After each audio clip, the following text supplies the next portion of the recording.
going to talk about your boiler now. Right, here is your boiler. What you have here is a combination boiler, which is very easy to use and very straightforward. Combination boiler means that when you turn your hot tap on, you will get your hot water. You don't need to do absolutely anything else. You don't need to program it. The hot water, the tap is on. You can see the little hot tap here on your display, and the flame comes on. You have your hot water. Right, you don't have, you turn it off, stops the little flame. You don't consume any gas. You don't have to set it up in advance. It's immediate. That's good. Now for your heating. For your heating, right, you have here on the display, you have, this is a mechanical display, and you have 3 positions. Off, the heating, for the summer months, for example. You have the on position for the heating, for the winter months, let's say. And that is regulated by this, and then your room start outside, right? So if your room start is down to 0, you won't get any heating, you won't consume any gas, it won't come on, okay? And the last position, or the third position, is with the clock. Right, with this particular clock or programmer, it's very important to make sure that you set it up correctly, otherwise it won't work the way you want it, okay? It's very important, it's a 24 hours clock. It's a little, and the little arrow indicates the hour. So at the moment it's like 4 o'clock, so you have in the afternoon. So you have the 16 for the little arrow, and then the long needle shows the minutes, okay? And it works clockwise. Don't force it the other way because it will stop working and you won't get anything on the clock for heating, okay? It won't do it for you. Now, if you can see the little tabs here, right? If the little tabs are in, then your boiler will run. If they are out, your boiler won't run at all, okay? And the final thing you have to remember as well is that even if it's on the clock, if your room start is down to 0, it won't come on. It doesn't matter how you got it set up. Okay, so when you put it on the clock, you have to make sure you put it at least on 15 degrees. So in the morning or whenever you have it set up, it will come on. Now, the last thing with this particular model is to look at the pressure, the amount of water in your system, right? So in these boilers, if it goes, if the pressure drops up to 4 times a year, is considered normal, so nothing, no need to panic.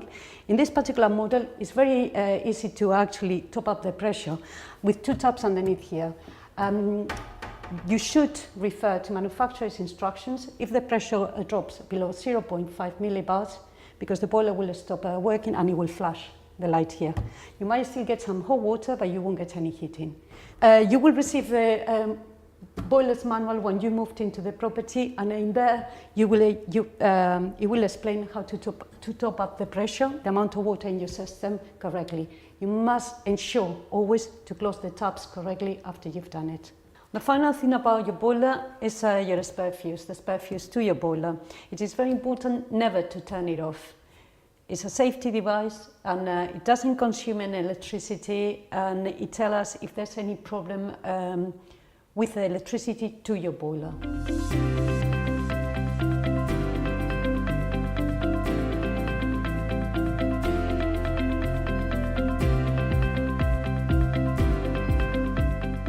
In all the dwellings you will have, all the apartments and houses, you will have a room stat or thermostat, mostly in the hallway, or in general it's going to be in the hallway. It's going to be mechanical, like a little dial like this. You have to ensure, in order for your heating to work, that the room stat is set at least 1 degree more than the temperature in the rest of your house. And you can hear it with a click. Right? The click will tell you the temperature in your house, and if you pass that click, it will make the boiler to come on. Right, this is your master room stat, and it will regulate all the temperature in the whole house. The individual TRVs in each radiator, that will regulate each individual space, each bedroom or the bathrooms or the living area, kitchen, living room. Now, because this is the master, if you put it on 20, nothing in the house will go higher than 20. In the individual TRVs, the 20 will be around the mark number 3. Okay, and where you have this room stat fitted, the radiator in the hallway, in this case, won't have a TRV. so they don't fight. And you must ensure that it's always fully open, the one in the hallway. Even if the others, you close them, that one must be fully open. This is the hallway radiator, and as I mentioned previously, it's the one connected to the room stat or the thermostat, right? It hasn't got a TRV. It's in fact the only radiator in the whole property that has got no TRV, and it must be fully open, both ends, at all times. Now, if this radiator is cold for any reason and your room stat is on and you have put your boiler on the programmer to come on, either it is not fully open and then you will get a false reading in the rest of the house, or you need to bleed in the radiator. For that, I would say check manufacturer's instructions. Those are your thermostatic radiator valves, or TRVs, and they are very good to create different temperatures in each room in the house. So the bedroom could be on 15 degrees, the living area could be on 20 degrees, the bathroom could be on 18 degrees, and for that you go from 0, right, up to 5. Number 3 is the standard on 20 degrees, between 18 and 20 degrees, Celsius, okay? Now you have to remember 2 more things. One is that they always talk to your master room stat. So if that one is completely turned off, you won't get any heating anywhere. Okay, so you have to always think like that. And another important feature of these TRVs are the little snowflakes. If you ever go on holidays during the winter time, make sure you do not turn your boiler off. You leave every single TRV on your little snowflake, and it guarantees that if the temperature either in your house or outside the property falls below 5, the boiler will come on and ensure that the pipes are hot. So when you come back home, you don't come back to burst pipe. Also, very important, and just to finalize with this, do not paint over them. If you're going to paint your property or you're going to paint your radiators, make sure you cover them.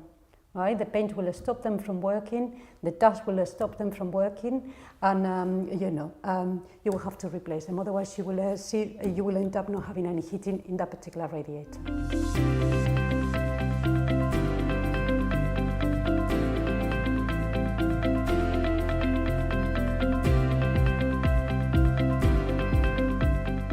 This is your gas hob. This particular model has got flame sensory devices, which are a safety device, and if you don't have any gas, the gas will cut off automatically. You have to hold them a bit longer than in other models, as you can see, and it will click. To maintain this, basically, it's advisable to clean it on a regular basis, just with soapy water, not to use any scrounger or any corrosive cleaning like bleach, because it will damage the surface and the burners. It's also advisable to make sure that the gasway is clear at all times. If it's not clear at all times, you might find over a period of time that you don't get any gas through your burners.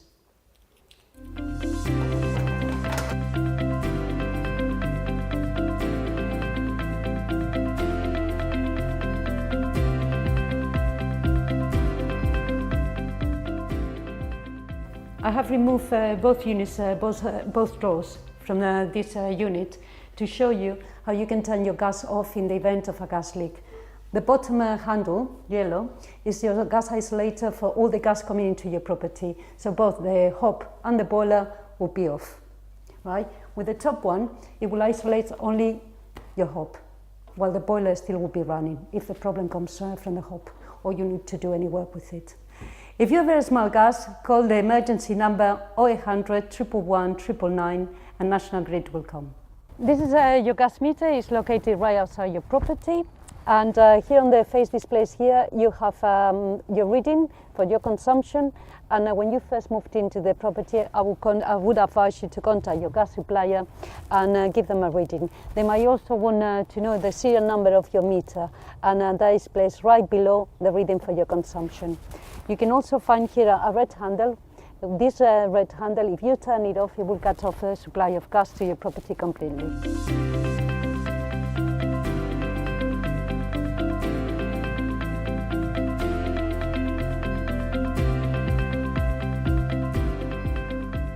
We're going to talk about the sink and the drainage of the sink.